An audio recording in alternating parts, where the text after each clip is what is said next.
to another episode of LoneHammer. I am your host, Randy Glenn. With me, as usual, Jeff Swan, baby.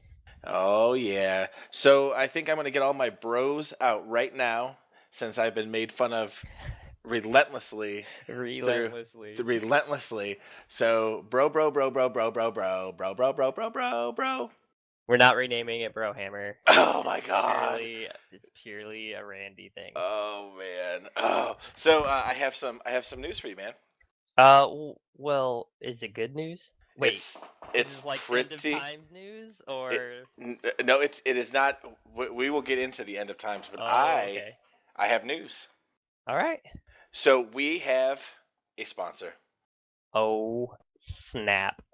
And this is a sponsor like we just got. This is epic news for us. It's CoverGirl, isn't it? I knew it. Oh, actually, maybe it's Maybelline. I don't know. Maybe it's Maybelline. Did we just really do makeup ads on our? Oh my God, dude! So much crap for that. We so have the tranny population of Warhammer, and all the chicks will love this. That's for you, Brandon. So our new sponsor is Lone Wolf. It is the Tournament of Texas.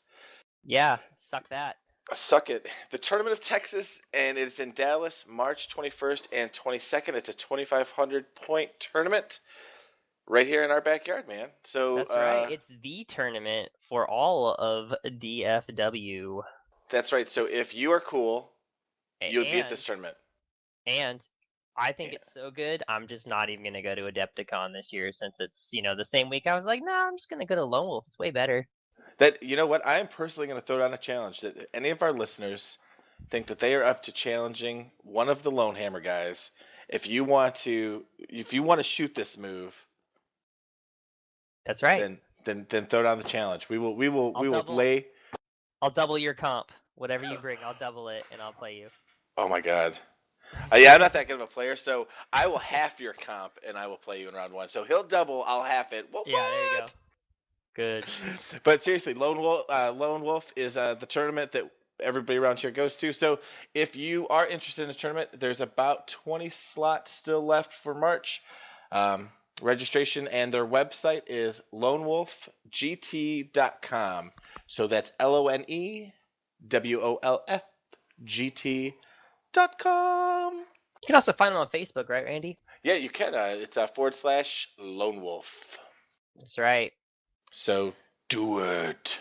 That's right. We'll be there. Hey, if you're going to get a spot and you want to make sure you're going for sure, make sure you go ahead and reserve your spot and pay. It's the only way you're probably going to get in the next month or so. Exactly. So another big day for us. A big week. Yeah. It's been a week, man. It has been a week. We are going to cover Nagash, and we have a special guest. Yeah, we do. Why don't we go ahead and introduce him? It's one of my buddies from the West Coast. A couple of y'all might know him. Scott Holcomb. Howdy. What's up, bro? How's it going? That was me getting my bros in. That's right. So I have known Scott for way too long. I think somewhere in the ballpark of 14, 15 years. And when we thought... Longer than that, man. Has it been that long? Man, I'm old. I'm like, I guess it is longer than that. Almost 20, I guess. But when we thought about doing a fluff section, I totally thought, first name that came to my mind was Scott Holcomb. So, Scott, why don't you go ahead and give these guys a little bit of background? So, when you're thinking of fluffers, you think right. Scott Holcomb. I love it! There you go. Yes, that's me, the fluffer. Let's see. So I've been playing the game for quite a while now, since I was in junior high. So gosh, longer than I care to know. Let's see. I'm a pretty well-rounded gamer, omni hobbyist. I probably paint 3 hours for every hour of a game I play. I really love all the backstories. That's one of the things that got me into Warhammer, and one of the reasons I don't play other games. I feel like Games Workshop has really fleshed out their game a lot. So I just love it. I try to read as many books as I can, and I try to get my game on as much as I can. And he's not joking. Scott, how many fully painted armies do you have? Can you count that high? I can. I have 7 armies. I have all 4 Chaos armies. That's right, 4 with Chaos Dwarves. And I have High Elves, Vampires, and the Empire. And all of these are fully painted, and I think my smallest army is at least a legal 6,000 point army. Yeah, I'd say he's got about 20,000 points just in High Elves, so it's ridiculous. Yeah, probably.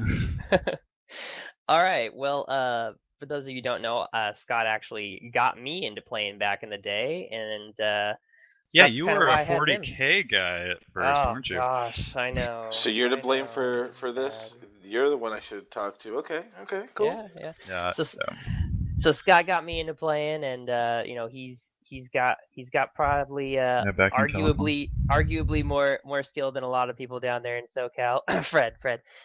Anyway, Oh, Fred. so anyway, we're gonna have him on for our cover for Nagash here. Yeah, we are, and we later on we will unveil our second special guest. So don't go anywhere. You're gonna want to hear this person. You're gonna want to hear him out. Special guest. So I have I'm looking arranged. forward to it. I have arranged a special second guest just for you folks. All right. Yeah, So before we get into the Nagash book 1, hobby time, man. What have you guys been up to? Anything new, exciting, fun? Oh yeah, I just finished up redoing up my demon board for getting it ready for Alamo. Okay. Which is going to be second to last week in October. It's one of the other largest GTs and longest lasting GTs in Texas. We're probably going to go ahead and have Ryan Smith and John on to talk about Alamo in a couple of weeks once we get a little bit closer to coverage time. So I got my demon board done. It's pretty cool, Randy. You're gonna be uber jelly, bro. I mean, I'm generally uber jelly of anybody that knows how to paint, because I have started my second army, and I painted capes this weekend. I painted 7 Phoenix Guard cloaks. I have started High Elves, so yes, High Elves. I have started it. I am Bandwagon. working on blending. I am trying to teach myself blending. So it was a Advanced process. techniques. It's looking Yeah. good. It's looking good, man. We it all wasn't- start somewhere. Yeah, it wasn't too bad. I'm trying to go from light blue to purple on the capes. So, yeah, that's the goal. Scott, what about you, man? What are you up to, bro? I mean, I don't even know this guy, but So what I've gotten excited about this Nagash book, and I'm part of the Southern California Games Workshop League, and so I am doing it this season as Undead Legions. So right now I'm in the process of doing the little modifications of taking my established vampire army and turning it into an Undead Legions army. So one of the things is that I want to really keep the kind of vampire theme going. I don't want it to be like 2/3 of my army of this vampire theme and 1/3 is Tomb Kings themed. So what I did is I have recently made a Casket of Souls, but I got this kind of Spanish obscure model, which is like this kind of ugly looking dude in an organ. And so it's just kind of like this organ of doom, just kind of keeping like a theme of like, the Goonies, that little like skeleton organ. That was epic. Or the Phantom of the Opera, just something like that, really like sound based, not Indiana Jones, Ark of the Covenant kind of theme. Kind of like playing that low bass tone and just blowing people's heads up with it. Yeah, it's a cool model. Came out good. I think after this we're gonna have to. I think I just want to stop the podcast now and go watch Goonies. So we're gonna end it now, guys, and we'll see it now. Oh, I guess no. Never mind. Yeah. And then I also just finished up getting 3 skeletal chariots made, and I bought the Tomb King's chariot because it was the cheapest thing out there, $35 for 3 chariots, and I just added on a ton of just extra little bits that I have from other models, and like Fury wings and the what are those guys from 40K, the gargoyles and the Tyranid army, stuff like that, to kind of give it a really vampire theme. I don't know. I'm trying out those chariots because against elves, I don't know about you in Texas, but out here there's a lot of elves, and getting charged by 3 chariots, you're gonna take out 150 points worth of guys. Yeah, I've been talking to Randy a lot about that lately, and actually on the hot forum for the Hangover Heroes, I've been telling him, you guys really got to start looking at the meta shift, and everything with the word elf in it is kind of hot right now, and it's kind of going to the default. So for the guys that are playing demons right now, I'm just like, you guys got to shift up your tactics, because you are not seeing screamers on the board like you should. I'm telling you, I've been using those things, and people just don't see it coming. All those MSU fast cav and all of those little squishy units, you just fly those screamers over them and do those slash attacks and keep going. If it's high elves, you go pick up the bolt throwers afterwards. If it's wood elves, you just keep flying around in circles and just keep slashing stuff. So, I mean, people got to start thinking outside the box on what's good, because I think Tomb Kings, just in general, are really coming around in their usefulness again. I don't think that they are as bad as people keep on bringing them up, but I don't think Beastmen are as that bad either. It just takes a tactical person playing them. Yeah, I would agree. Yeah, I think the limitations of Tomb Kings and Beastmen, I've seen both played well, but it's just that you don't have as many options. I feel like you might find one or two builds in there that are good, but you can't switch it up too much. Well, Josh Stewart out there qualified for Masters using Beastmen, didn't he? yeah, with a minnow bus. Yeah. Yeah, buddy. Nice. So should we crack it open? Should we get into the topic of the night? Yeah, let's get rolling. Let's roll. So Nagash Part 1. I was pretty stoked for this, because I, like Scott, I'm a fluffer. I enjoy a little fluff to my Warhammer. I love the fluff too. Delicious, you know what? delicious I fluff. am so sick of showing up to tables with my Beastman army and then talking smack to the Wood Elf player that's across the table from me, and then he's just like, "What are you talking about?" And I'm like, "Dude, bro, this is a battle for our lawn, bro. This is I'm Beastman, you're Wood Elves. We're fighting over literally the picket fence right now." this is Hatfield and McCoy's right now. They're like, I just looked at the rules section for this. I just looked at the numbers with strength and toughness and points. That's all that matters. No, dude. Build a theme. When you're talking about fluff, this book is probably the biggest thing that's happened to Warhammer, definitely since Storm of Chaos, and probably is a bigger thing than Storm of Chaos in my opinion. Which was my favorite time in Warhammer history, was the Storm of Chaos stuff, and I think that's probably that way for a lot of people. I mean, I didn't play then, so I don't really know, but I know that when I saw this book, I was like, I must own. So it was a good thing. I think it was a good investment. So Chapter 1, Scott, do you want to start it off, man? Do you want to go with this? The intro, it kind of even before Chapter 1, it kind of goes over what's going on in the Warhammer world and kind of touches on every race. And this book is just written it's so well especially compared to the Storm of Chaos stuff, that was such a disappointment fluff-wise.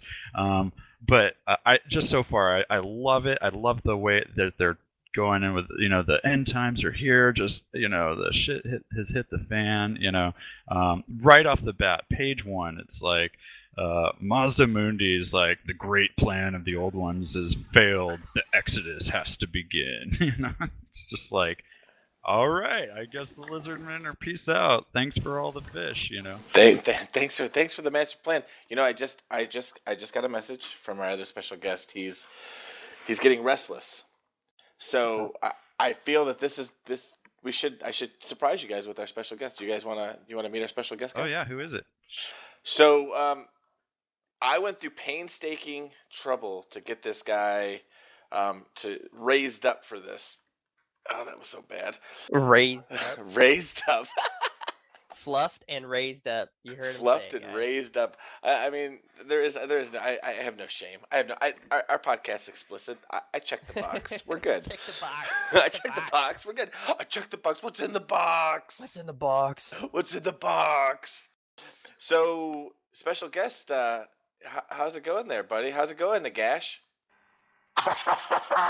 Filthy human, I need no introduction.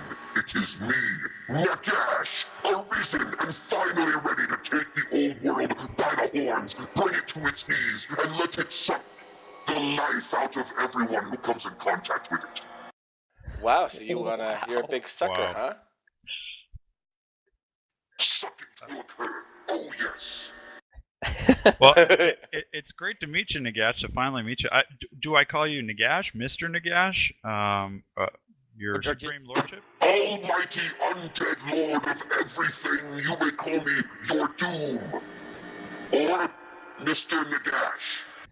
All right, Okay. Gashy. Perfect. So just Gash is not good. Yeah. So we'll call him the Gash. I will put a gash in you. And suck your blood out. But I don't do that. That's really the vampires thing. But everything they know they learned from me. Indirectly. Through my books. All right. Well, we're going to talk about how you came to be here, man. So you sit tight over there. You don't choke somebody, kill somebody. You relax over there, all right? I can do this. All right. Perfect. So while we're waiting for Nagash to just sit on his hands over there, so the lizardmen are basically chilling out while this is going on. They're getting ready for this, yeah? Yeah. I think they're all about the old ones and their plan, and they're just saying the plan's failed. So I don't know. It kind of looks like they're just saying peace out, or maybe it's saying we need to just full attack on chaos. Who knows? But they don't get a lot of love in this book. Not a lot of attention. So Gashi, what are you doing with the lizard people, man? Talk to us. I honestly kicked out the lizardmen out of the Nehekaran wilderness when I was there, and we don't have many of them where I'm from. Okay, well that's a pretty good answer. I like it. Yeah. I have yet to come in contact with them. Well, good. You have a restraining order, I see. Well, that's good. At least not the ones that are from Lustria, Lustria, or whatever that place is. Perfect. Right. Yeah. He was more in contact with the Southlands lizardmen. Perfect. So Scott, the lizardmen are not so much love. There's a little bit of just stuff for the demons and chaos, whereas like of course everything is horrible. Twin-tailed comet comes out of the sky, chaos magic everywhere. 4 greater demons come and pledge fealty to Archaon, and Archaon's just sitting on his throne, just going, "I'm awesome," and everybody knows it. And some of the tribes say, "Hey, let's go invade the south," and he's like, "No, I'm just gonna sit here for a while." So some of the. But they do that anyway, right? This is the big deal here. This is the big deal? Well, I had not planned on coming back so soon, It's all this chaos nonsense, end times stuff. I needed to move my timetable up a little bit. Right. Archaon's kind of putting a kink in Nagash's great plan, right? I already had plenty of kink, but I take your idiom. I'm sorry, I meant Mr. Nagash. Mr. Nagash. So with the warriors, with them going in the north, he actually sends some things out. Some of the tribes get a little restless, and Archaon just doesn't give a rip, yeah. And he sends some people out to all over the place. Yeah. He just says, "Okay, you can just go and attack, whatever. If you die, then you're feeble and it's better. And if you live, hey, you'll be stronger, right?"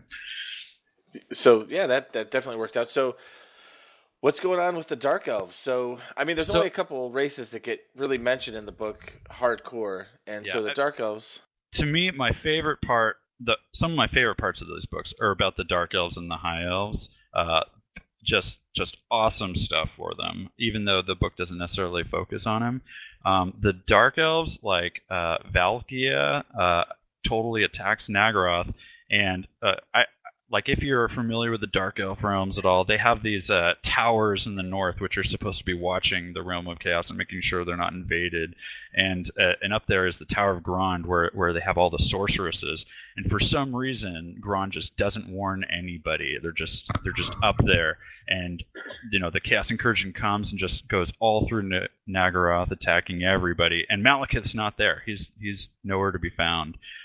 Everyone's like, oh no, like Malekith's not here, and other people like Malice Darkblade are like, that's cool as long as like I'm better because of it, So Valkia is just kind of running rampant all around Nagaroth, and like they siege the city of Nagarond, and Karan, who's like the Malekith's right hand man, like leads the defense for a while, and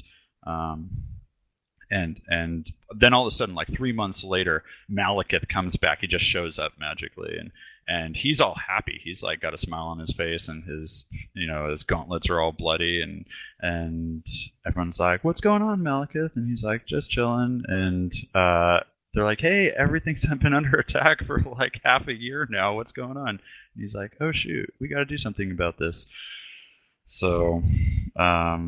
So he's like, okay, everybody who's fighting, trying to attack Ulthuan, like always, we just got to like come back, got to like lay off Ulthuan for a little bit and focus on not having Nagaroth being destroyed. So he brings everybody back, and he has like this big council to say like, hey, what should we do? And he's like, let's have a big army and send it to the north and defeat him. And everybody's like, yeah, that's a great plan. And Malekith's just like, what do you think my mother thinks about this? And everyone's like, I don't want to, ask your mother. So basically Malekith is like, he points out Malice Darkblade, and he's like, you're going to go up to Grond and go get my mother and bring her back here. And that's kind of how the Dark Elf thing goes down. And I don't, like, from someone who hasn't... Randy, you said you like the fluff lot. Did you kind of get some of the undertones of what between the lines or what might be happening here? Here's my problem with books. I love fluff. I tend to speed read a ton, like getting all the information down. So I liked it.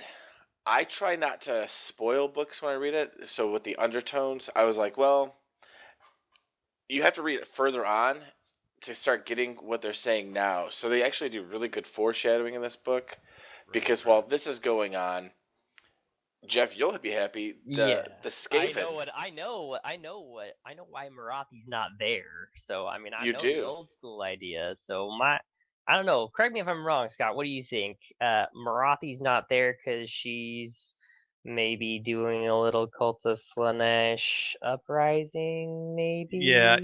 I'm thinking she's like hanging out in Grond, just going like I think somehow she has like something with Slaanesh going on. Slaanesh is like, hey, how about you just don't warn Nagaroth about our attack, And sounds like a plan. or even better, it's kind of, I was expecting Slaanesh to attack Nagaroth, and it ended up being Valkia and Khorne, which is like a direct opposition, right? Right. So I'm thinking it's something like some sort of intrigue of like, okay, we're gonna send Valkia in, and then all of the like Khornate armies are gonna get destroyed. And Slaanesh is sitting there like, right. Pussy. Yeah. It seems to be setting it up pretty well if they want to go that route again. I thought the one part was funny. It's just like, oh yeah, we're gonna send all these demons into, what was it, like Haggard, where all the witch elves and executioners are, right? What's it called? Hagrath. No, I don't remember the city name. Haground or whatever it is. Hargaroth. Oh yeah. Right, and they're just like, do you know who you're messing with? This is like the craziest of crazy. And they just like slit all these demons up. Demons are like, nah, I'm out, peace.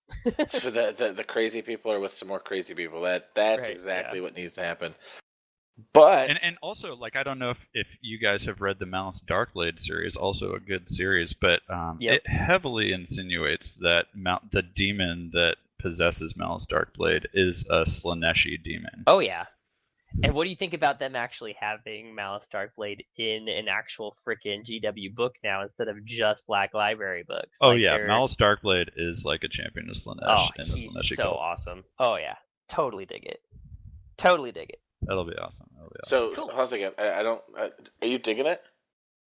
Oh yeah, man. If it's Slanesh, if it has a Marcus Slanesh, if it can take a Marcus Slanesh, if it has the word except for Slan, I like it. So Nagash, how are you feeling about this whole Malice Darkblade thing? Did we lose our connection with Nagash? We need to perform like an ancient rite or something. Apparently, Gashi. He's probably casting some spell or something. Let's keep rolling. He might be, yeah, he might be that, or he's like rolled over. Maybe he's not up yet. Who knows?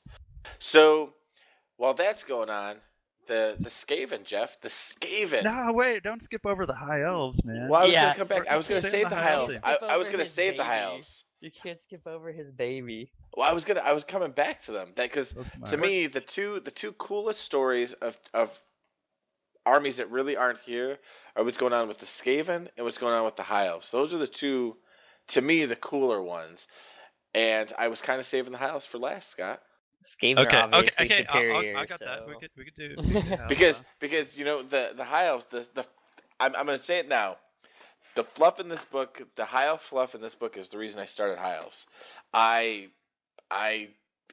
It really got me. How good the writing was for it. I finally, my disdain for High Elves came off, and I was like, you know what, this is freaking cool. So the Skaven, best part of this book is the High Elf part. It is. It's probably one of the better fight scenes, which I'm not gonna read to anybody. But if you want to know what happens in it, you should definitely pick it up. Yeah, we're definitely not covering word by word of the book.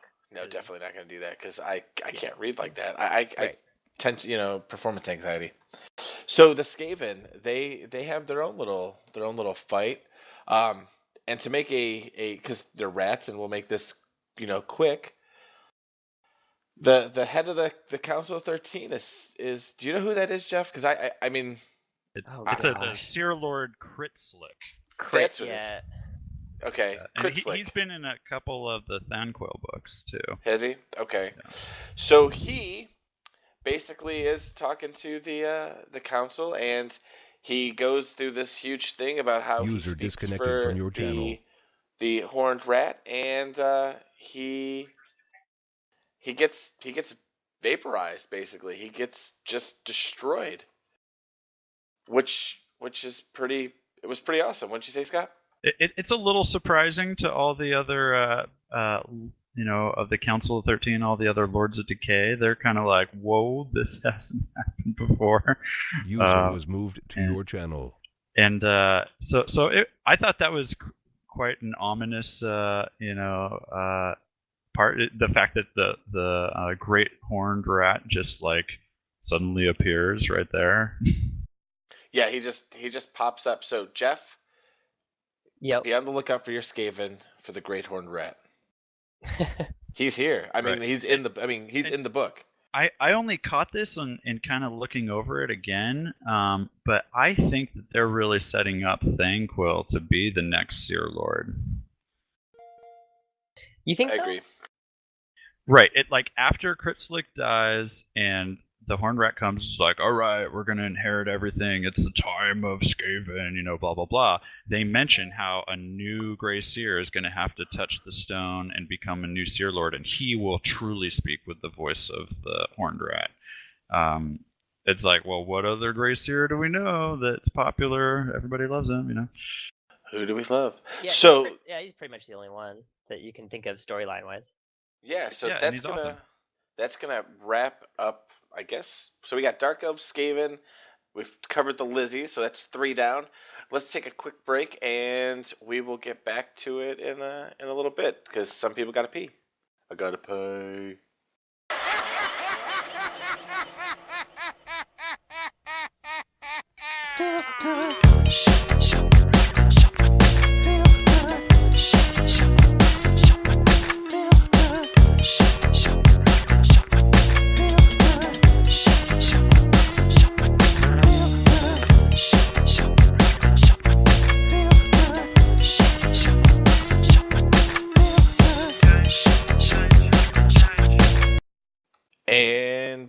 We're back.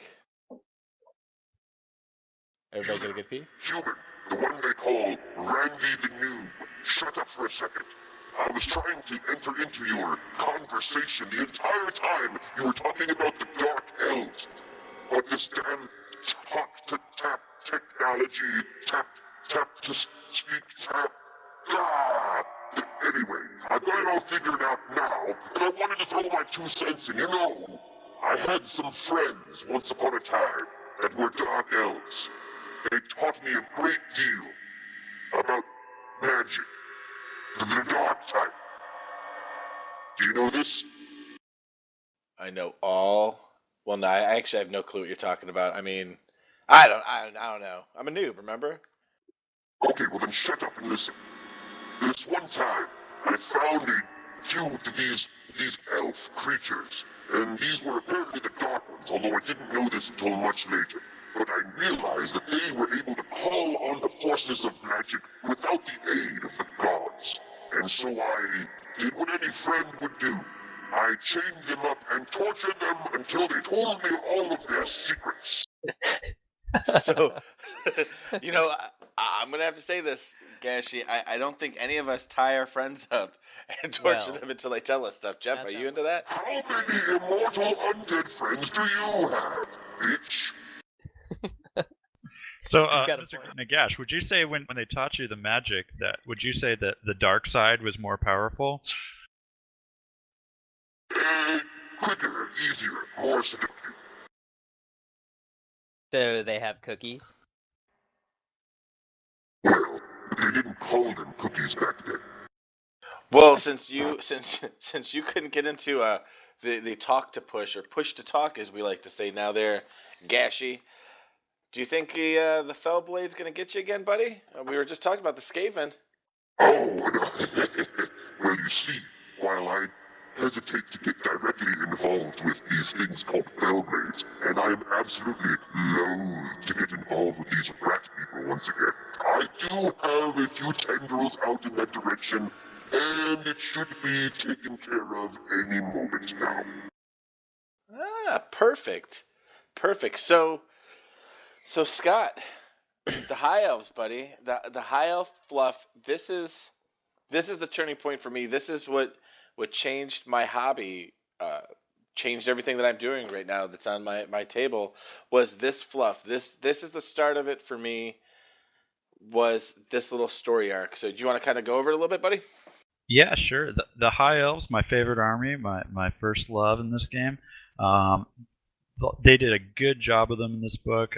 So all this chaos is going on. Obviously, the High Elves know that the storm of magic is coming, and they realize the Dark Elves are stopped attacking them. They're like, "Hey, we're attacked over and over and over. Now they're gone."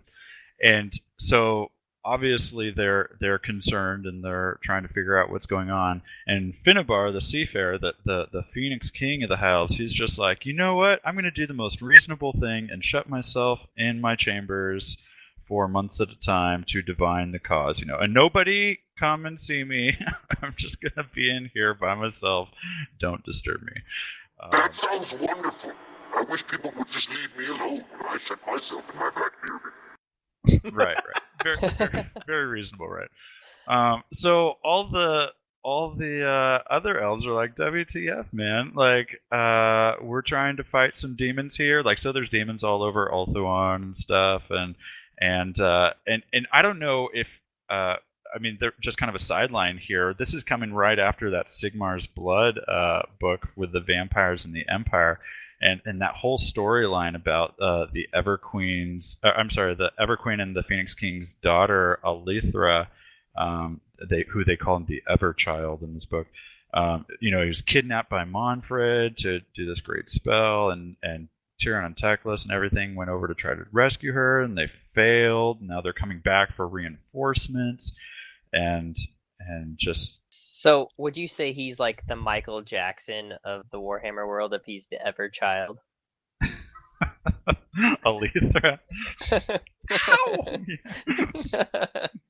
Sorry, it had to be said. Nice. They both sound like girls. Yeah. So back in Ulthuan, Imric is like, hey, you know what would be awesome?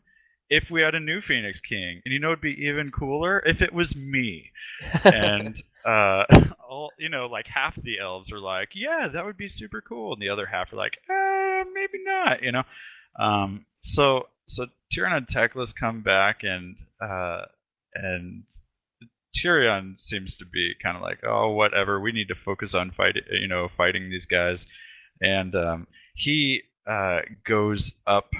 He gathers an army. He goes to the shrine of Assyrian, the Creator God, to get guidance from the Creator God and about how we should do all this. And all the Phoenix Guard just kneel before him. Really weird, And Teclis says, you know what, I'm gonna go check out what's Finnebar's doing in his chamber, even though he doesn't want us to. And he magically goes in there and comes out. And he's just really pale, as they say. So heavily insinuates Finnebar's kicked the bucket, probably by Malekith's hand, which is why he's so happy. And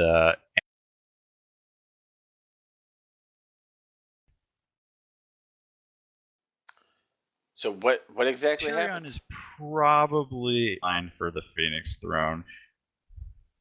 So the Phoenix Guard, if you guys don't know this, the Phoenix Guard know the future. They're just all like, hey, let's all kneel to Tyrion randomly, right? And Tyrion doesn't know the Phoenix King's dead, so he just sees it as his mandate to lead the army, and he just goes back to the Phoenix Council and says, hey, Imric wants to be a Phoenix King? Well, whatever, I'm going to be in charge of the army right now because all these Phoenix Guard love me.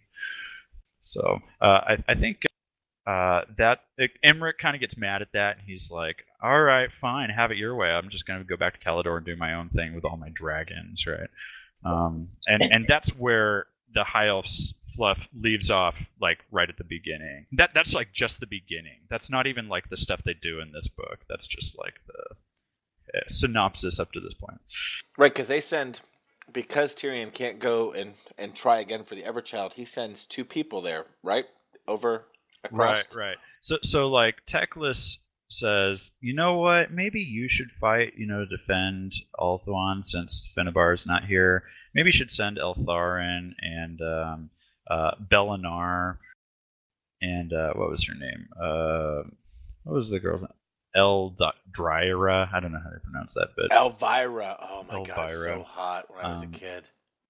But so they decide to send 2 characters that I love from the past special characters, and one girl I'd never heard of, but over to save Elithra the Everchild, in just while most of the armies stay and try to defend Ulthuan. And by the way, I too had a thing for Elvira. She's one of mine,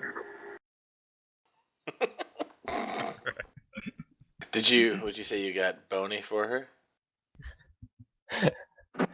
No, what?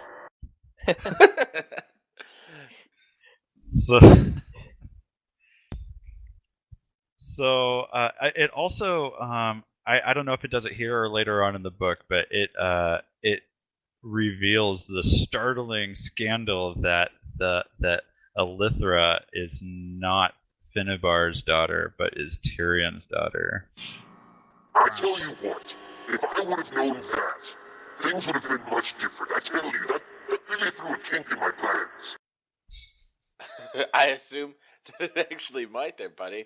You had it all worked out, but you didn't know there was a little adultery in the elf world, eh? So it's like this.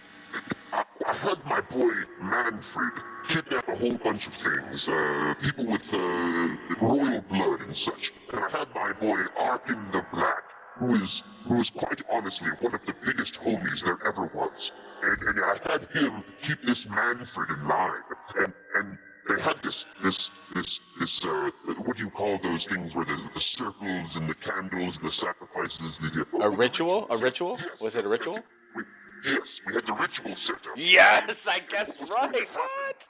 What was going to happen was they were going to sacrifice all of these very powerful, noble kingly type-blooded people, and then all of a sudden, they killed them all, and all of a sudden, one of them's not kingly, and I come back kind of half-assed. It pissed me off, if I'm honest. Well, that's that. Thank you very much for getting us to that point. Thank you for jumping that far ahead there, Gashy. It was this Scott person who kind of put it out there first. Perfect. Yeah, sorry, Mr. Nagash. I do not accept apologies. I will raise your bones into eternal servitude in the afterlife. Wonderful. That sounds pretty metal. Watch your back. So I guess we the mean streets of Southern California one of these days, and a bony protrusion will stab you in the lung. You will know what it means to cross Nagash. So swears Nagash. Well, I'm just telling you, my money's on Techless. Your money's out. Oh, damn, dog. Just saying. So I guess we can kind of move this forward to we'll kind of throw the high elves all in a lump in a second. So they do the high elves, and then we have the wood elves, and the wood elves, they're going through some crap right now. I mean, they get a new book, and when I first started playing again, when I first started getting into the hobby, I saw wood elves. I loved the models. I was like, I'll look through their old book. And if you read their old book, it's kind of like, they're tree-hugging, Robin Hoodie type of elves, like, they're whatever. And then the new book comes out, and they're a little twisted. They're a little jaded. I like what they did with the newer book. They really gave the Wood Elves a lot more character, I think, rather than just being, like you said, the tree huggers. They had the dark and the light. Even in the rules, where they have like just this mixing of the high elves and dark elves rules. Mm-hmm. And then comes this book, and you read the Wood Elf part, and you just go, wow. Yeah, it's pretty crazy. They are. I have a confession. You know that I too play Warhammer. I'm not just a character, and I'm currently working on a Wood Elf army. So they're my boys. They're your boys. I mean, sort of philosophically opposed in character terms, but fun to paint and whatnot. That's great. I mean, if you're playing undead all the time, it must be cool to have like a really fast, mobile army, right? Yes, it's an escape, really. So, however you are in real life, like for me, I'm kind of like a fugly, evil, undead type. And so when I escape into my gaming table, I like to play something totally different. The fast, the shooty, the pretty, etc. Makes sense. It's logical. Yeah. So with the Wood Elves being a little twisted, Scott, what do you think about that whole story arc of what they're going through? Yeah. So I think. So what's happening with the Wood Elves? I think first you got to talk about Bretonnia because it kind of starts off there. Okay, go ahead. Let's do it. In Bretonnia, like if you're a Bretonian fan right now, if you're a Bretonian player, you're kind of sad about this book because. Even before we get to chapter 1, it's just chaos. Like there's plagues, there's demon attacks, and then there's this major revolt by the King Luan's bastard son, Malabad. And I don't know how you pronounce that French pronunciation, but he revolts. He takes 3 of the duchies with him.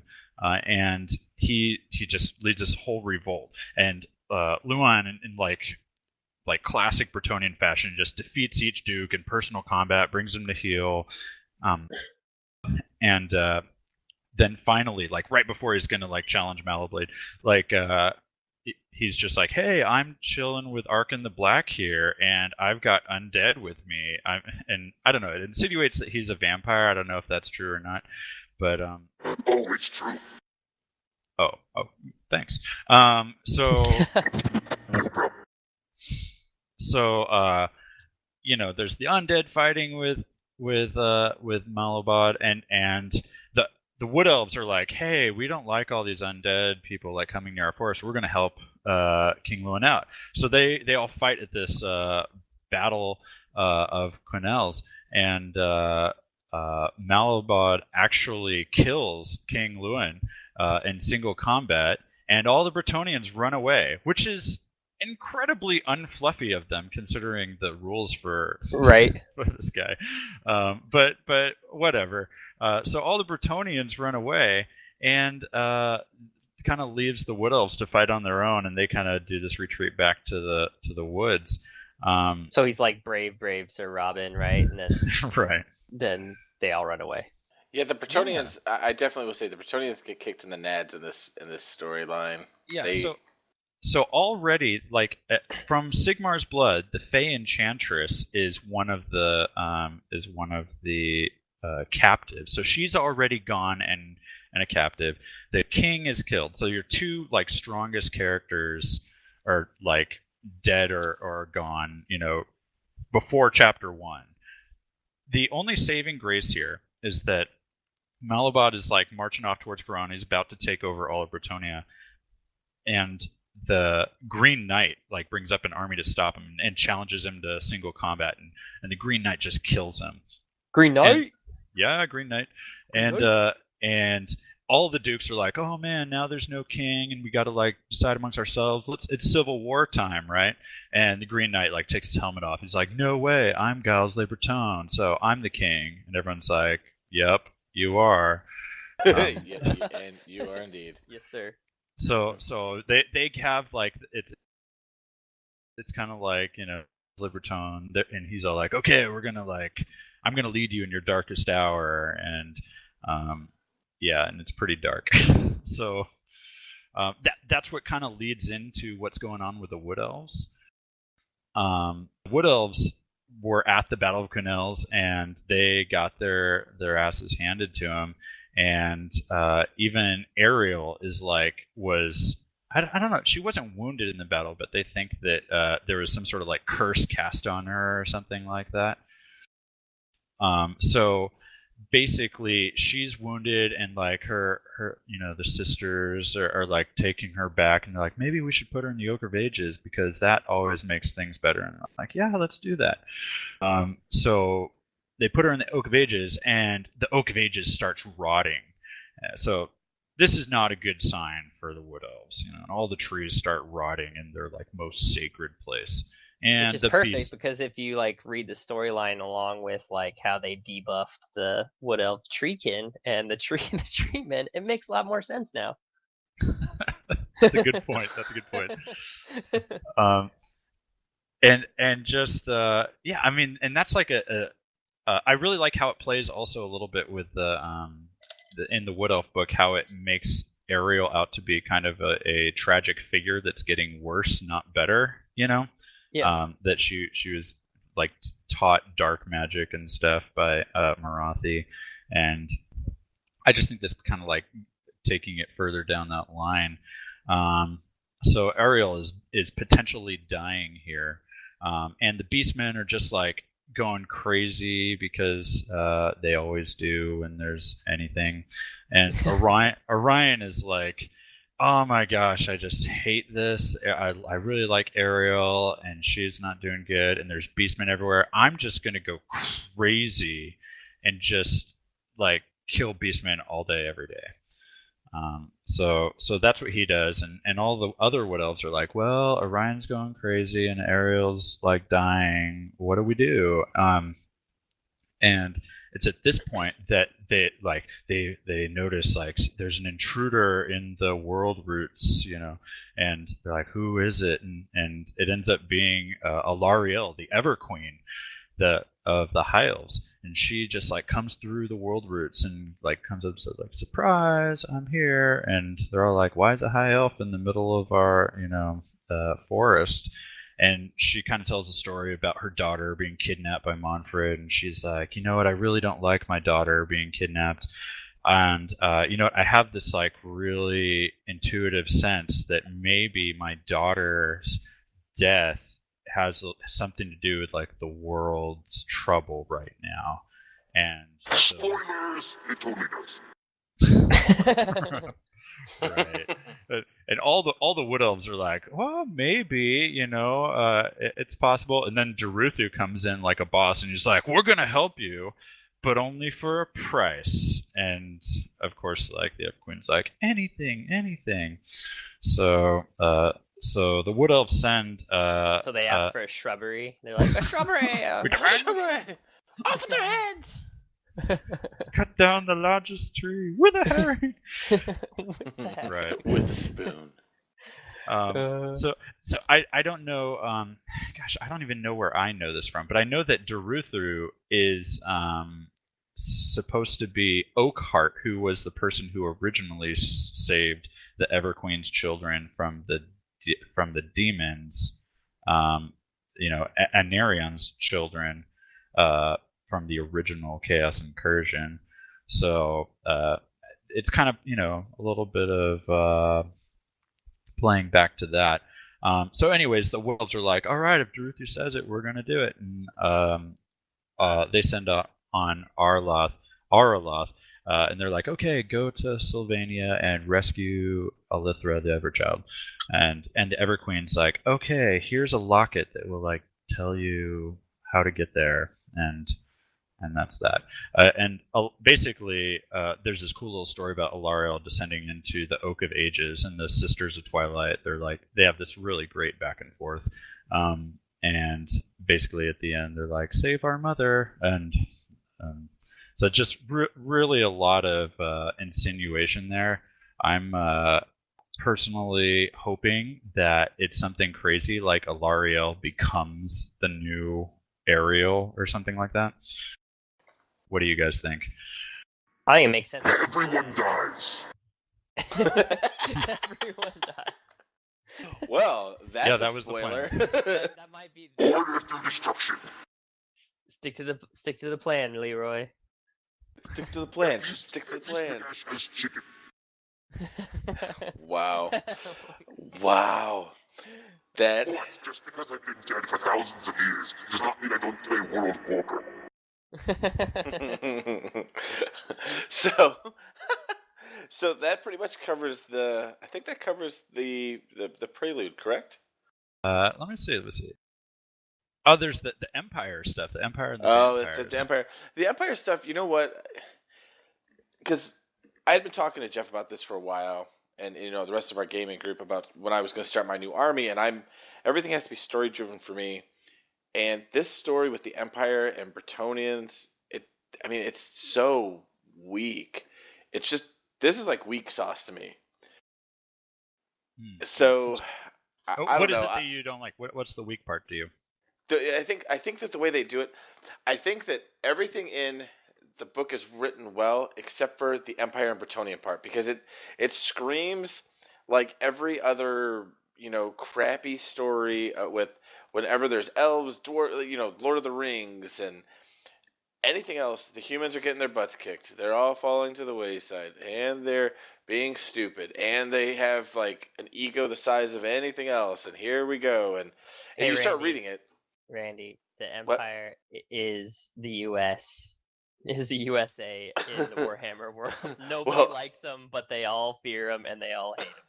Well, all I know is that when I read through their little thing, and there's people putting pestilence in the cities and their priests are falling, I'm just like, this is gonna be every story I've ever written about. Right, they need some sort of redeeming factor. Yeah, I don't know. It's boring to me. There's no, even the when the Bretonnians and the Empire, they do the battle sequences in the book. You read it and you're just like, you're just gonna get creamed, dude. Like, To be fair, the Scott person, tell them about the Balthazar guilt and Vaulted, because they have some pretty decent parts. Right. So one thing that was kind of cool that I liked about the Empire stuff was Balthazar Guilt's whole Wall of Faith thing. I thought that was cool. Just that I thought that was very frustrating, if I'm being honest. Yeah, I could see why you would think so, Mr. Nagash. A wall of holy metal. Yeah, could be a problem. Yeah, but just Reminds me of that Christian rock in the 80s, holy metal. Get it? Wow. To hell with the devil. nice. So, yeah, I think, I kind of agree that the Empire and Bretonnia, they just seem to be one mistake to another. But I do like the fact that Balthasar Gelt's character at least seems a little bit, not one-sided in this. He's trying to make necessary sacrifices and do things they normally wouldn't just because it's crazy times. I also like the little thing about the Countess of Nuln being accused of being a witch and saved at the last moment by a dock worker. I know, just with some of the vampire books, like I'm wondering if the Countess is a vampire. Yeah. That's kind of what I was thinking too, like kind of insinuating the Lamea style stuff coming back. Right. The only thing I liked about the Empire book was when chaos came down and they're coming from the north and the Empire is trying to hold them back and the cities are just getting utterly just wreck-faced. Karl Franz is sitting there, well, poop. What do we do? And I thought that was kind of cool, the way they were going to do the coalition. Unfortunately, to me, it screams of the first thing I think of when they do this in the story, and this is why I think that this is the weak part of the book to me. It screams Lord of the Rings to me. Let's get a fellowship, and I'm just like, oh my god, like really? Is there one ring to unite them all? Even like going into the creepy, you know what I'm saying? Like it's. Well, maybe I'm not reading as much into that because that's all what Storm of Chaos was. It was like all over. Hey, let's get the elves, the dwarves, and the humans all together. Right. And I get that there's humans, elves, and dwarves in Warhammer, and it is what it is. It's just crazy how they do that little part. Right. One thing I feel like I have to mention is that it gives a little thing about Village being killed by a Hotchland long rifle bullet, which, I feel like I want to... If you haven't noticed already, this book is full of killing characters that you know and love.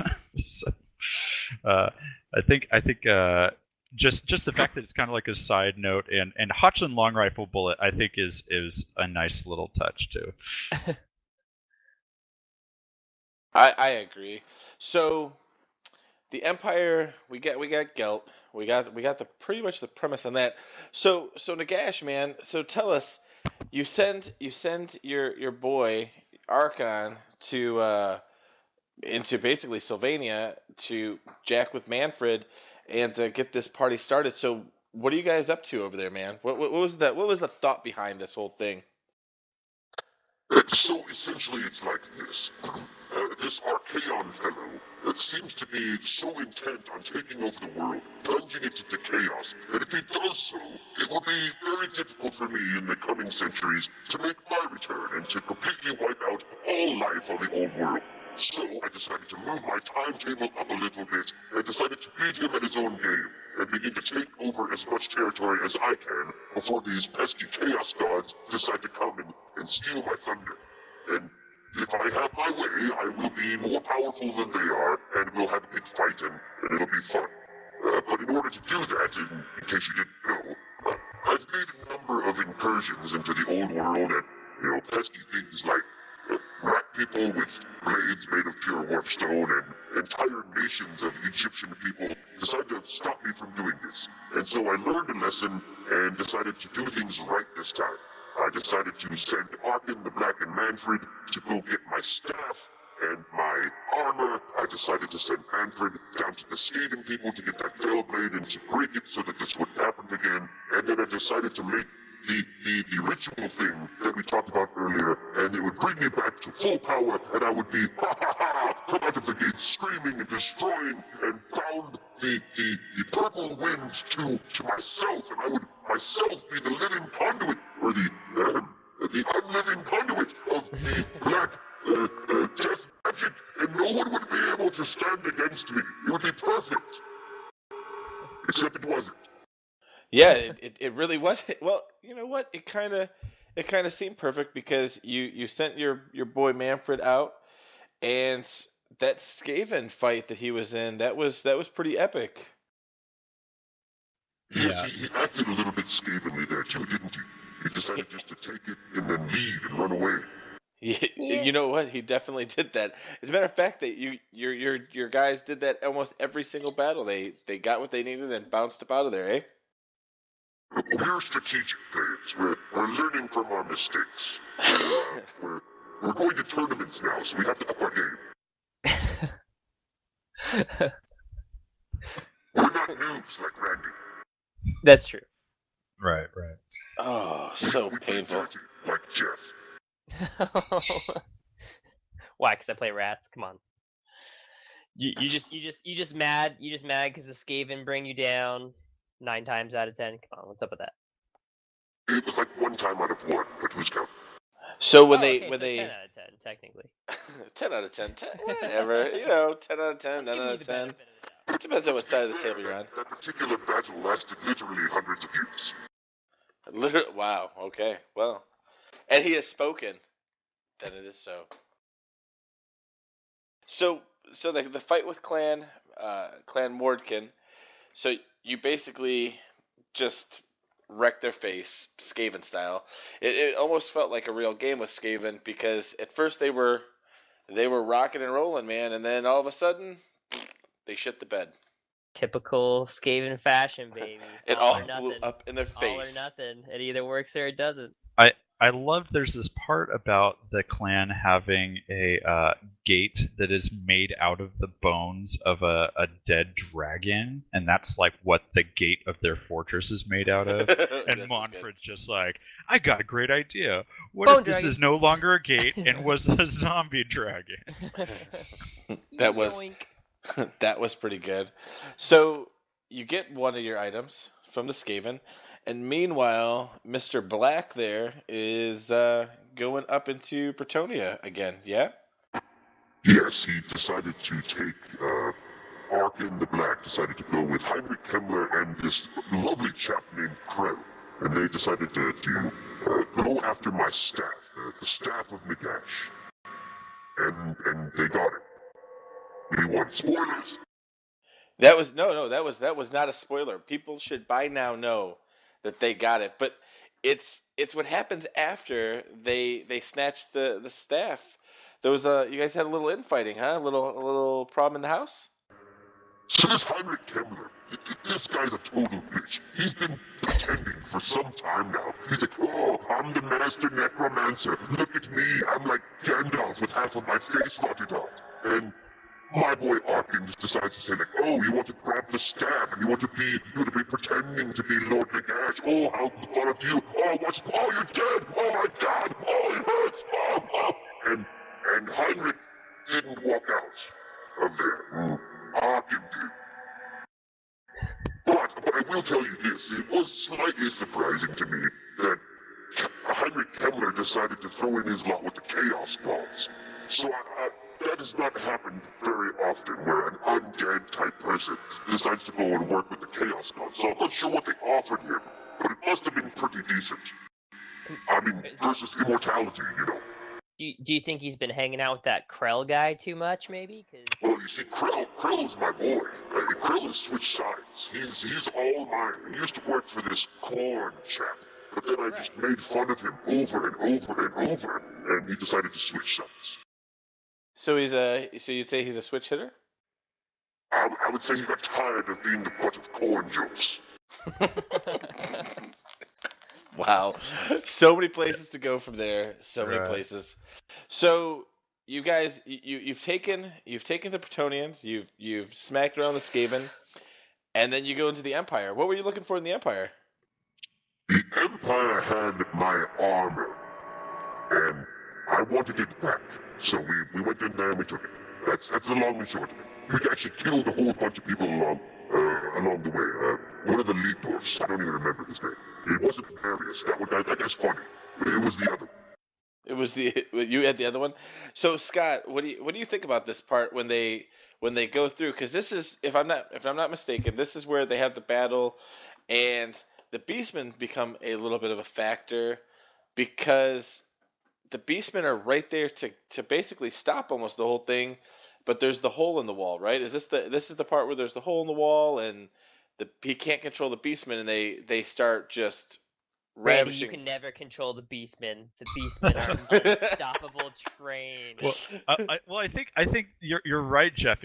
Even the Beastman general, what's his name, Malagor, can't seem to control the Beastmen because he's all about, okay, the Chaos Gods are telling us we got to kill the undead here, and the Beastmen are like, all right, well, after we kill everything else everywhere, and they just can't manage to go fast enough. Or I think the Beastmen were supposed to be there to stop the undead from sieging the town, but LoneHammer but they didn't get there fast enough, so they ended up just being like, okay, well, the undead left, so now we're gonna siege it again.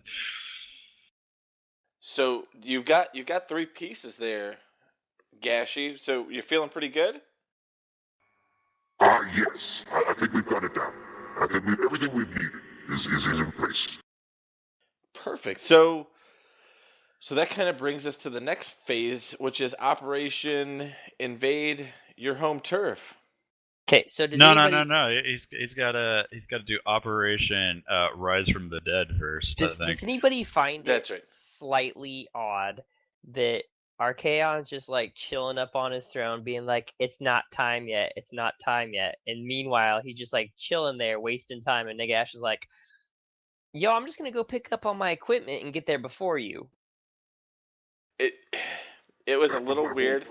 Were you paying attention? No, I'm paying attention, but like, do the Chaos Gods just not? They're just not smart. They just like, oh, Archaon's so awesome. We're just gonna have him sit on this chair for a while. No. The Chaos Gods are not in a rush. That's the thing. They're just like, whatever. It'll happen when it happens. Why don't you ask the Beastmen if the Chaos Gods are involved in it? Wow. Because So those guys are a pain in the ass to everybody. Nobody likes them. So we need Even to. their own people don't like them. That Malagor chap, he's just like, oh my unholy crap, would you just follow a damn order? We can rule the world by now if only you would stop for a second and listen to a damn thing I say. Oh no, they're like, I don't know if you were passing gas, passing a stone, or taking a dump right there, but it was very good sound effects. we do what we can. All right, so we now it's time for you to come back there, Gashi.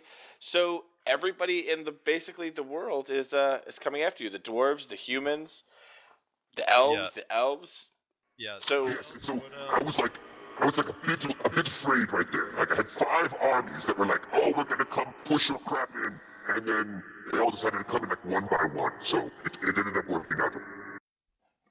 Yeah, it definitely worked out in your advantage that they never quite teamed up properly. More bodies. Right. So I guess what we really didn't cover, and it's not really even a big deal because it's not a huge thing in the story, is how the dwarves got involved. Scott, how are they getting in on this action? The dwarves got involved in the same way the dwarves always get involved. Basically, Ungrim Ironfist, the Slayer King, is like, hey, there's a battle. Let's go fight. So they just do it. That's pretty much the story of every Typical major Slayer encourage, style. right? Hey, we could die. All right, let's go. Yeah. So the dwarves are like, let's go do it. Let's chop down some trees in Sylvania and kill some vampires and stuff. And I think Krell had something to do with it. They really hate Krell. But basically, like, out of the 5 armies, 2 of them are taken out just because Monfred, like, kind of teases the Beastmen into the dwarves, and they basically fight each other, and the dwarves win because but they lose 90% of their armies. So they're like, okay, we'll go back to our hold then. Yeah, this is the part of the book where it's 3 really cool battles and one that you're just like, what the hell just happened? Yeah, that one didn't have a whole lot of purpose to it. Yeah, it really didn't. And the dwarf battle was pretty awesome. And it's weird because you read the book and then you think about, at least for me, I think about tournament play, and I'm like, who the hell's afraid of the dwarf army that's walking? I mean, I'm afraid of the castling dwarf army with 5 cannons and I'm afraid of that. But I'm not That's afraid just of. because you haven't seen the in your face dwarf army that just rocks you, dude. And you haven't seen the Slayer army yet, which That's hopefully right. is coming, right? That you know what baby. I'm hoping to see. But so the dwarves take care of business, man. They annihilate the beastmen to nothing. I think they killed every single one of them, but the dwarves lose everything, so they're both out on stopping the ritual. Nagash, are you Right. relieved by this point? I mean, this has got to be good, right? It was pretty good, yes. My favorite part, I have to be honest, my favorite part is taking those 2 godlings and killing them and draining them and the blood going everywhere, and then taking my least favorite person. I'm just going to put it out here. I know I'm trying to be, we want as broad an audience as possible for our podcast thing, but I'm just going to put it out here. I hate this one dude. Volkmar the Grim. I just hate that guy. And so they did this. This was all Arkin. He just said, I'm going to do Nagash a big favor. I'm going to offer you on a silver platter, as it were, and I'm going to put his armor, my armor, on him, and then all the blood's going to be flowing everywhere, and his body is going to be the one that I'm going to inhabit. And so now I just pushed his soul right out and came back to life, came back to unlife in his body. It was precious. It was something to behold. Well, all right, that was graphic, but I dig it. I dig it. I do feel a little bit bad for the High Elves who no longer have a future Everqueen, and a little bit bad for the Bretonnians as they no longer have what they call a Fey Enchantress. They don't have them because they're dead. Yeah. I don't even have to say that. Not even like off screen, just like blood everywhere. It was awesome. Although, as we were talking about before, the Everchild wasn't exactly really the Everchild, so she couldn't have ever been the Everqueen. So who's that? So you kind of got fooled there, buddy. It was humbling, a little disappointing. Yeah, people fail you. There's other ways to get there. So I just needed to change my plans a bit, and we're off to the races once. Right, it just involves destroying an entire kingdom of other undead people and stealing an entire pyramid, right? Yes, which is where the dwarves actually come into it quite a bit. So after this, and I'm going to gloss this over because to me this is like the lamest thing ever, is the Wood Elves are coming through and they send one Banshee after a Wood Elf army. The Queen of the Banshees goes after them, and I didn't even understand. Like, it was one of those parts I had to read 4 times to understand. Like, what just happened? No, that's too lame. They can't do that. Yeah. But they tracked down the Queen of Banshees. They popped the locket and poof into a portal. So no. What happened was it wasn't a Banshee. This was I thought that the part about the Banshee was kind of weak, because if anyone, the Wood Elves have tons of magical attacks that could easily kill Banshees. But what happens is this mysterious elf goddess appears. I don't think it's an undead creation, and like talks to Arloth, and no one knows what they're talking about. And he hands her the Everqueen's locket, and the goddess crushes it, and is like, "Okay, follow me into this portal." And then he and his whole army just kind of go in this portal, and they say, "We're going to go fight a greater battle on a distant shore." And it's really like, well, what is this? Is it like what you're saying? Is it someone just tricking him that he just died right then? What do you guys think? Man, you know what? I told you I had to read it 4 times, and I still was convinced it was like an undead thing. So if that's what you think, then you got me dead right. I think there are portals of plenty in the Warhammer world these days. My personal theory is that beautiful elven goddess was Marathi, and was like, "Hey, you know what? No, give me the Everqueen's locket. Give it to me." And then she just crushes it and like, "All right, you're gonna go help fight a battle on a distant shore, like in Nagaroth." So I don't know. You know what? To be fair, I would do anything Marathi told me. So Yeah. What? Huh? Okay. That's my prediction that it's I Marathi. would, man. Have you seen Marathi? Have I seen? Nagash, have you seen her? What would you? What would happen with that bony butt of yours? I'm not really into full-figured women, but I do get the impression that if Marathi said, "Hey Jeff, why don't you take a not broken army?" he wouldn't be able to do it. Oh my god, that's great. I think Nagash is probably into thinner women, right? Yeah. Skin and bones. Little more bone to grind. It's been a while since I've had those urges, if I'm being frank. You're being Nagash, not Frank. Frank's being you. So fun. So that was a little bit interesting about the Wood Elf part. I thought that the Empire army thing was kind of lame. It's like, oh, they're just impatient, so they kind of throw forward ahead of the High Elves and just kind of abandon the High Elves and then get slaughtered. That, I don't know. That to me was kind of like what you were talking about, the humans just being stupid. Yeah. But yeah, no, I agree. I completely agree. And I think this is the only part of the story for the beginning of it that I think is pretty epic is actually this High Elf part, because this is like the battle where you read in any really good book where you're kind of like, this is awesome. And I read it, and the name of the book is The End of Times. So it's almost like watching the Titanic. The ship is going to sink, but yet when you're reading this part of it, I was secretly hoping that for some weird reason they would change it, that all of this would actually work. So right. So kind of to set this up, for those of you keeping track at home, they have a bunch of hostages around would you say it's like a cauldron type of thing? I'd say it's a ritual in like a stone circle, but the stones are statues of like frozen greater demons. Right. So they've already started the ceremony. I'm not going to tell you the order or who dies, because I really don't want to do that. I will probably spoil one death because it's so epic, or the couple of deaths because they're pretty epic. But Archeon goes through and starts doing it, and Manfred is dealing with the Empire, so he can't get back. And the elves, they come, and they come hard. Yeah. That's kind of dirty. And the High Elves just like come in. That like Eldra like almost kills Manfred in hand-to-hand combat. Manfred like kills her with by summoning a bunch of bats, and later turns her into a vampire. That's kind of crazy.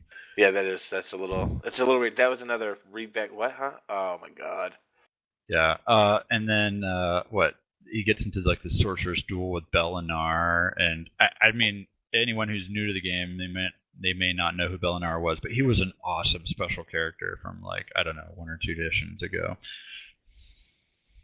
Yeah. He definitely was. That was a pretty good fight.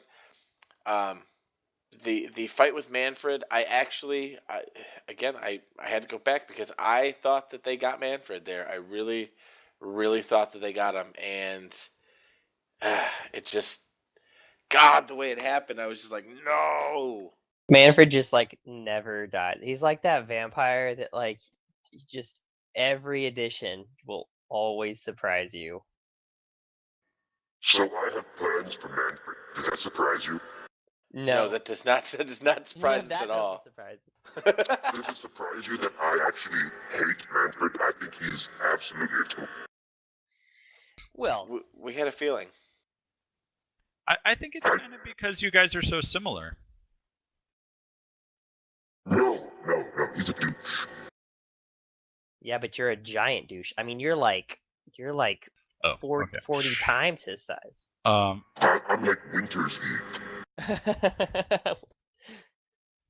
So the one guy I wanted to get out of this, I wanted the one guy to survive was Eltharin, because he is one of my favorite special characters, and although I don't like most of the fluff in the Storm of Chaos from however many years ago that was, Eltharn had the best story, and I was like, just save him from this thing and make him have that same story, where he's being blinded and becomes a sword master, and he takes on, like, he challenges Malekith in single combat and epic stuff like that. But no, he has to, like, fight his way to the center of the circle and get, basically hand of dusted by Arkin the Black. Which in itself was cool, and I'm not going to spoil anything else. I don't believe in spoiling too much with these things because I think you should go out and read it. I mean, the book is definitely worth a read, and we just hit up the first. I'm gonna say 3 chapters just because I count the prelude as a chapter to me because it's so long. It's very lengthy, but it's definitely a good little bit. Yeah. So Someday. Sorry. No, you're allowed to, Nagash, because the big spoiler is this is your return, huh? This is when you come back. I'm back. So we're gonna wrap up the book part of the show of this portion. We're gonna kind of break this down into sections so that everybody doesn't fall completely asleep if you hate this, and try to get into a little bit else. So, Jeff, what do you think this is gonna do for the tournament seed, buddy? Well, it's gonna be controversial. With who's currently actually allowing the rules. You're going to it. I am going to Wapaka, and Wapaka as of right now is allowing 50%. Yeah. Well, see, my initial thought is, that this is really intended to be, and I mean, you could listen to all the other podcasts and get their, 2 cents on it, but I kind of just tend to agree with Dan Heelan, where he was just saying, all the rules that GW put out there are really optional, like you can play whatever kind of Warhammer you want, so it's gonna be up to your GT, organizers, your TOs, and they're going to kind of come up with that kind of stuff. But I tend to lean towards the whole, reconstruction of the army in general, like as far as points go and breakdown. I kind of feel like that's probably not going to get adopted as much as you would think. I think that you're probably going to see the Tomb Kings and Vampire Counts army, the combination. I think that will be an allowed army. Because I think with all the other books that are going to come in, I think we'll maybe, they're giving kind of spoilers towards the whole Cult of Slanesh, maybe all the other stuff that we're going to see, and I think that those will be illegal armies for a majority of the GTs, and I think that that's awesome. I think it adds a lot of fluff to it. It adds more army selections. It's not like 40K where it's 40 different types of Space Marines and then 5 other races. It's going to give the capability to kind of, mix mesh your armies up a little bit more. You stop seeing the cookie cutter armies as much. There's going to be the next, there's going to be power combos that are going to come out of this stuff. But then again, you're just going to find new ways to beat it. So, I think a good person to ask Jeff, is what Scott, do you think? because Scott's already playing some of this in his league he's doing right now. So why don't you give us what you think, Scott? Right. I think that the Undead Legion's army is for sure now top tier and possibly the best army in the game. Like in our league, they allowed Undead Legions, but they said no special characters. No spirit hosts, no screaming skull catapults, and a couple other things I can't remember. But like they basically took out a few of the things. No Mortis engine, just so, some of the powerful combinations, and it's still easy to make a rock hard list. Okay, but so is that for like you can't have them in your list, or you can't summon them via the magic? Neither. Okay. So do you see that lore being accessible to everybody in a because it says everybody can cast the lore. Right. In our league, only the Undead Legions has access to it. But that's one of the things I think in tournaments it'll be a huge deal. Is I don't know if you'd want your level 4 caster to do it. It just depends on the type of army you're going with. But if you're going with a point denial army, Yeah. or a heavy shooting army, oh my gosh, it's like, could you imagine, shooting army, heck, with my Chaos Dwarves, it would be awesome if I could just plant a little zombie line in front of you to slow you down further and get a couple more shots off. Yeah. You know? Oh yeah, it's been talked about a lot in that aspect. I mean, we don't know where it's going to go yet. As far as the South goes, none Yeah. of us are adopting it yet. I don't know Mhm. about you guys over on West Coast, but I know you're running, some just leagues with it, which is cool. Well, I just don't know what it's going to do. Like we run some local just one day tournaments and stuff, and there's some shops out here in Houston who have already gone ahead and let all the rules like full 50% lords and all that other stuff like that. You can just bring anything and bring the filth and bring whatever you want to play. I think that's fine. I just think that you're gonna see it. I think it's good because it's again what we've been talking about. It's yeah. One you get to other play thing that I think is every just so kind of powerful. Warhammer. Yeah. What is so powerful is that you have access to 3 movement spells now that don't, like, say you can't use 2 in a phase. So you can use Von Hell's Dance Macabre and Desert Wind, and now with Desert Wind you can march, and it's like, okay, well, I guess my normal movement 4 troops are going forward 16 inches on top of whatever they normally moved. I'm in your face turn 1. Yeah, or around the back. It's kind of like High Elves, like you get that, you get the walk between worlds or whatever, and just like, oh hey, by the way, my Phoenix Guard are across the board on turn 1. Yeah, but the thing though is that you get to cast it on everyone within 12 inches of whoever's casting it, so it's like your whole army. Oh my gosh. Yeah, that could be annoying. Totally. Pretty I don't. Getting a bone giant around the back. That's worth it. That would. Bone giant in the back. That would be nice. Hey, I appreciate that. Thank you very much for that. So, with that being said, I agree with, I guess, kind of both of you. I would like to see tournaments either say yes, we're doing it, or no, we're not. Yeah, but totally not. Agree. But I don't like the idea of you can't play this, and this. Like, either comp it and let us play it, or don't. Yeah. Yeah, I think they just need to comp it.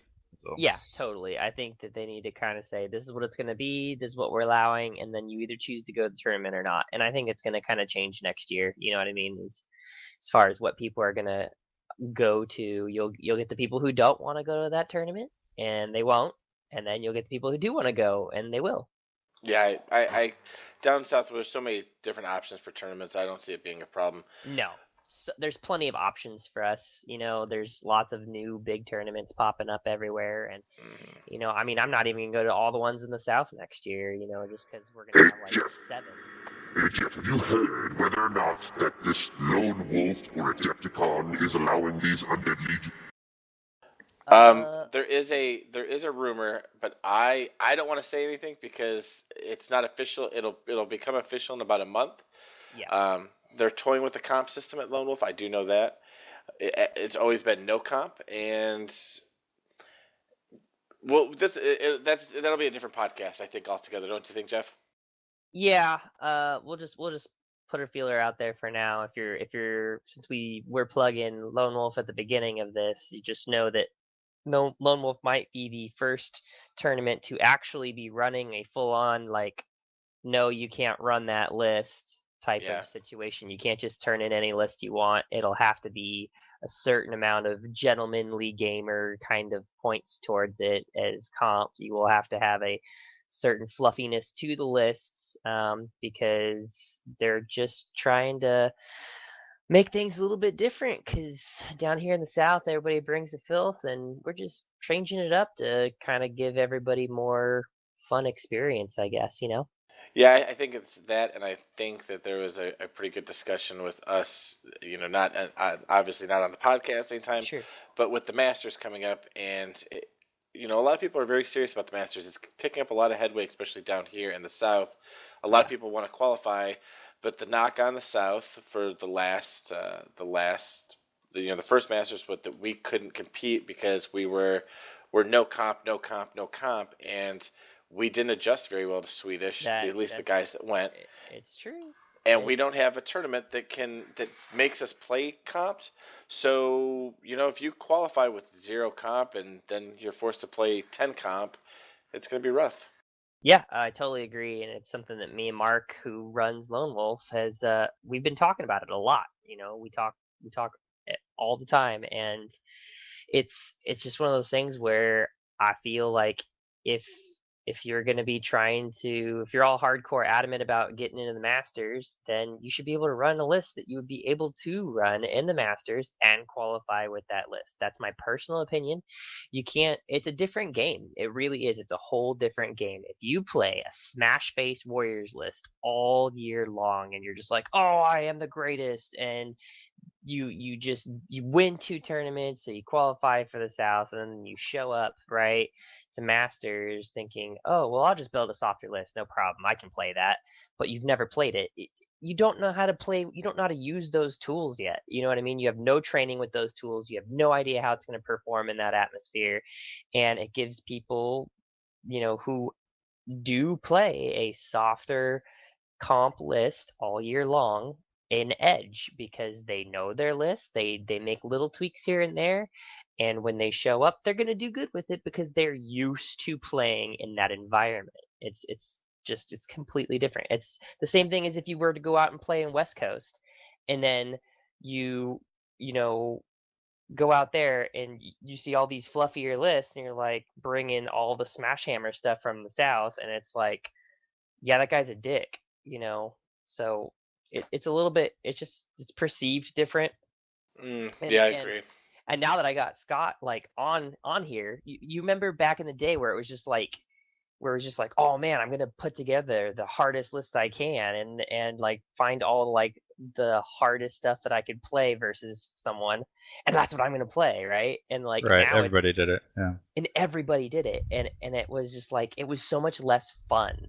And now it's just like, ooh, I'm gonna put all these little soft things in, and I'm still gonna have a really good time with that. I mean, is that what you're experiencing on West Coast still? Well, I'm seeing a lot of the serious players like are kind of doing the comp on their list, even if it's for a friendly game or whatever. They'll find out what it is just so they can tell you, this is a comp 14 or whatever, and so I think that it is kind of there in the back of your mind as kind of I mean 15 years ago you'd say, oh my gosh, you took a hard list, that's why you beat me, but you had nothing definitive that you could point at. Sure. But now you can say, oh well, I was comp 14 and you were 0, so that's why you won, so right. I see people doing it for that, and even I think it's a good point of reference to have. It's not perfect by any means, but at least it's there as a point of reference.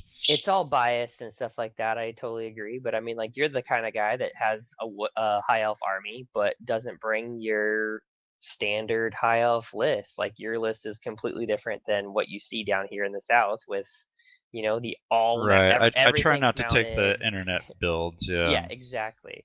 And I'm the same with demons and Skaven. Like, I like to play out of the box, because then when you show up to the table, you don't know how to beat it already, Right, exactly. It's like if you play the out-of-the-box list, it's like, okay, you're good against the new people that have never seen it, but against the people that have seen it and have actually prepared for it, yeah, you're not doing much.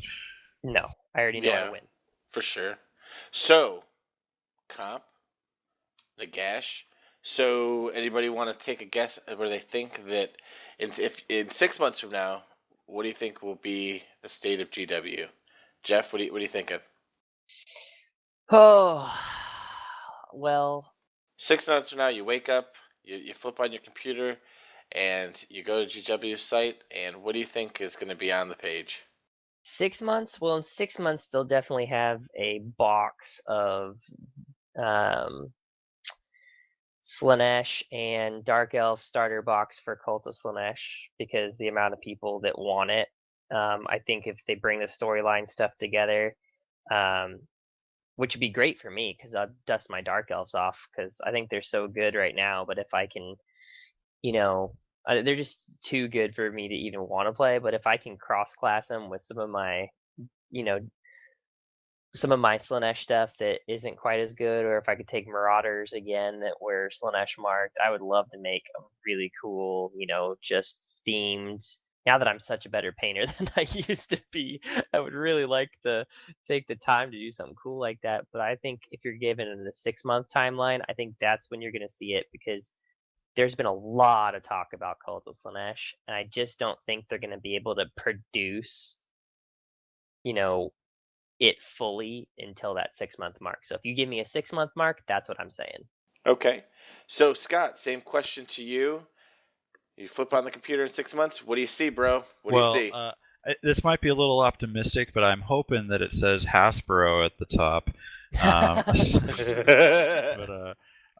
But I think that I think Jeff's right. You'll see the Cult of Slaanesh. I think there'll be something about combining the different Chaos armies, Mono God maybe. I think they combined the two undead armies. I think that it's an easy way to sell more models for them. You just say, hey, do you have demons or you have Chaos Warriors? How would you like a few models from the other army?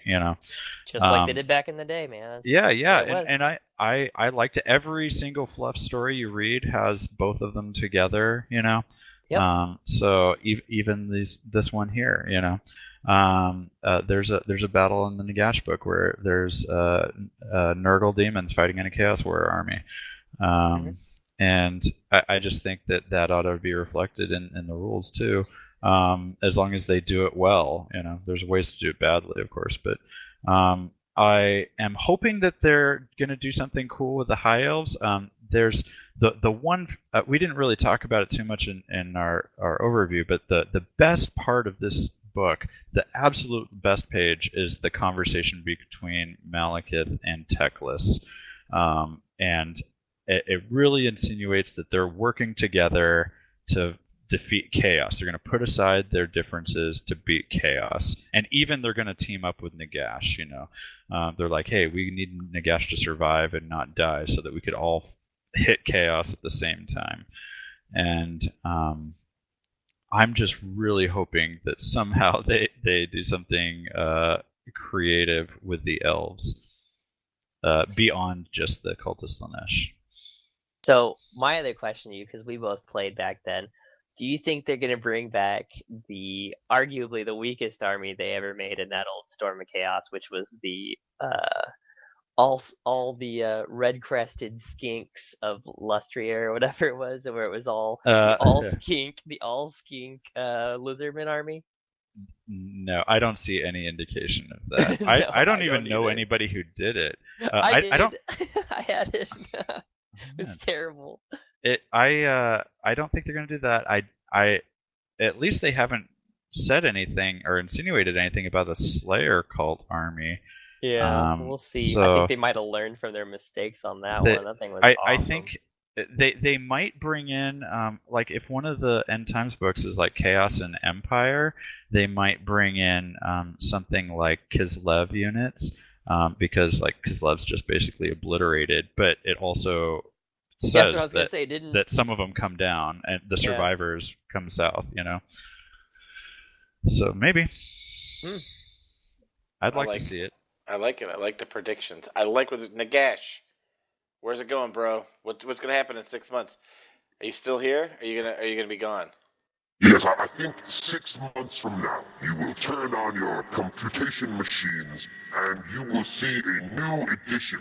The 8th edition will have come to a close, and you will be playing a new 9th edition called Nagash Hammer, in which I have taken over everything, and after 4 End Times books, I alone am the supreme ruler of the old world, and everybody else, the humans and the dwarfs and the elves, they're all in some pathetic little hovels, trying to eke out a living and trying to do their own little thing, all the while I'm sending out my little bone things to destroy their life and their hobby.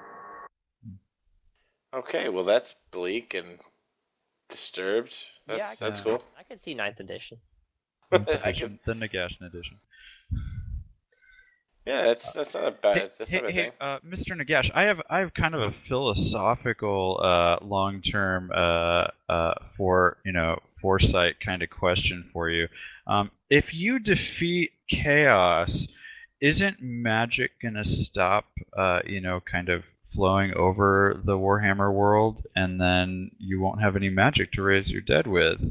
And if you kill everybody, there won't be any emotions to fuel the magic. How does that work? Well, I've thought about this. Thank you very much. And the thing is, I'm not trying to take over the world because I'm so vain or awesome, although I am vain and awesome. I'm trying to take over the world because the world is too chaotic, and I represent order. And I believe the only way to impose order is to make everybody do what I want. Having said that, I've found ways to bind magic to myself, and so I can become a living conduit for these magics. Whether or not there will be any magic to flow through me if everybody is dead, we'll cross that bridge when we come to it. Oh. Well said. Well said.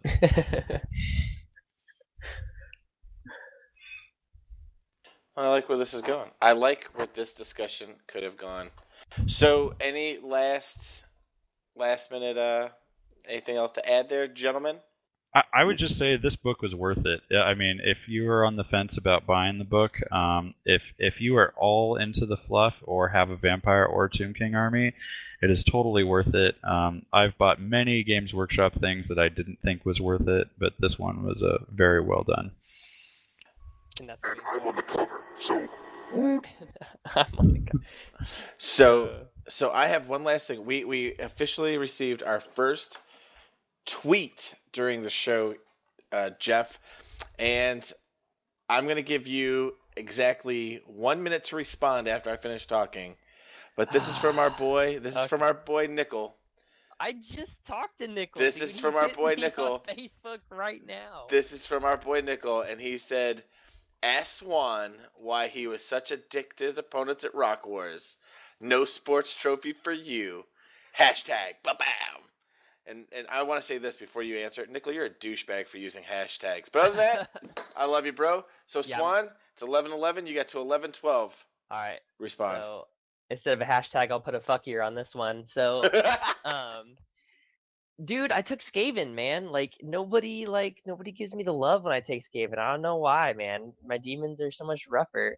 And I did get sports votes. I don't know what you're talking about. I tied Mark Cox. Do you know how hard that guy tries to get his sports? No, I'm just kidding. He doesn't. But I did pretty good. I didn't do my norm on sports. I get it, but if I would have played Nickel, I'd have been a shoo-in because I'd have just crushed his hobby in turn 2, and then we would have gone and got beers, and I still would have got his best sport vote at Adepticon. So. And the correct answer is, you are out of time, Mr. Swan. Thank you for playing our game. Hey, Nickel, thanks for the tweet, you douchebag. I hope the Midwest doesn't bitch out on their beer like they did when they were down south again. I hope you guys can handle your liquor. Right? Yeah. No, Nickel can handle his. Hashtag, I'm going to drink you under the table. Hashtag, bro. Oh, yeah. Throw a challenge out for Nickel to come to Lone Wolf, too. How Hey, about that? Nickel. There, it's on the podcast. You have to come now. That's Boom. true. Nickel, you, Grant, I don't want to see anything.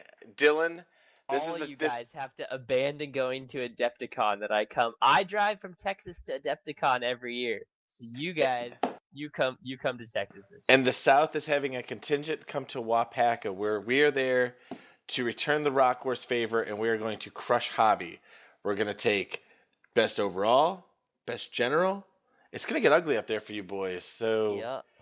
Woo! But yeah, I think that pretty much that's a wrap for us. Wouldn't you say, Jeff? Yeah, I think that'll cover it. Perfect. So, special shout out to our special guests. Scott, thanks for joining us, bro. Yeah, thanks for having me. Hey, it was a pleasure. And Mr. Nagash, as always, you can raise yourself up anytime you want, bro. Hail Hydra!